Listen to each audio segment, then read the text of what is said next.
Habari zenu?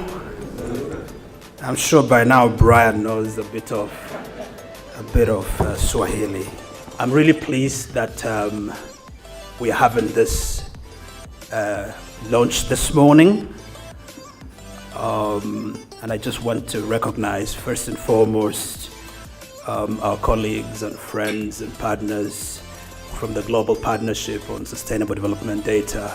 I want to deeply appreciate the partners who've made these events over the last few days a great success. But I just really wanted to welcome us and to thank us most sincerely for being part of what I consider a real milestone in the journey of the Global Partnership for Sustainable Development Data. So thank you very much, and let's have a great time. Thank you.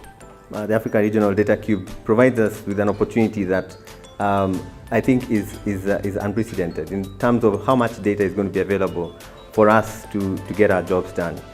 The Local Development Research Institute exists to support the efforts of African Union member states in ending hunger, ending poverty, and reducing inequality in Africa. I think we have a recognition that nothing can happen unless the smallest units make progress. Kenya has been a long-time advocate of the Global Partnership for Sustainable Development Data, and as a founding country partner, Kenya understands the importance of multi-stakeholder approaches for achieving sustainable development goals. Across all the countries, it's been widely accepted that geospatial and Earth observation data are critical for achieving the sustainable development goals and the broader development agendas in each country. The government of Kenya, led by His Excellency the Deputy President, Honorable William Ruto, launched the first ever national partnership for sustainable development data in the year 2015. This step inspired similar actions across the world and in Africa. We are indeed excited to have among us here today representatives from governments of Ghana, Senegal, Sierra Leone, and Tanzania who have joined Kenya as co-champions in this journey to ensure that Africa is not left behind in the data revolution. Distinguished delegates, ladies and gentlemen, the government of Kenya will make history once again tomorrow at 1 p.m.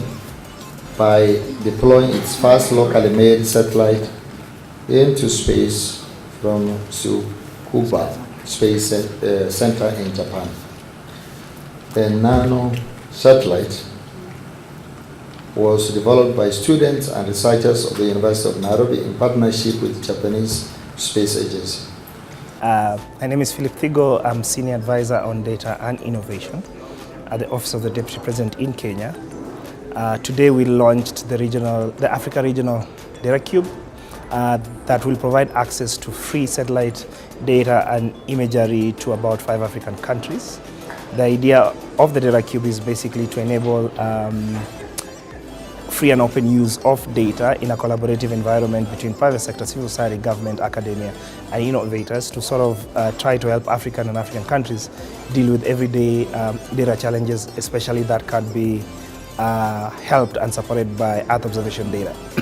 I think because satellite data is considered as a big data sort of component, it's quite important to have a network like the big data for development for Africa, because I think this is the first developmental network for big data, and because it's a new issue, I think it is important to have that kind of collaborative at the continental level.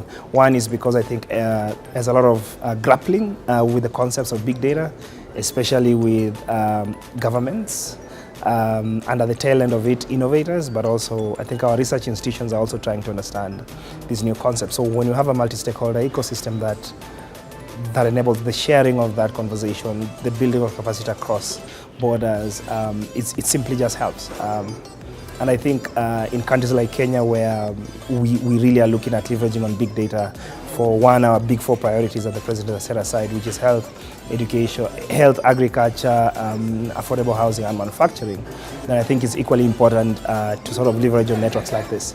So we're actually thankful for big data for supporting, for co-sponsoring the launch of ARDC, but also I think for putting together a network that will will build resilience, which is what we're looking for, but also capacity across the African continent. Thank you.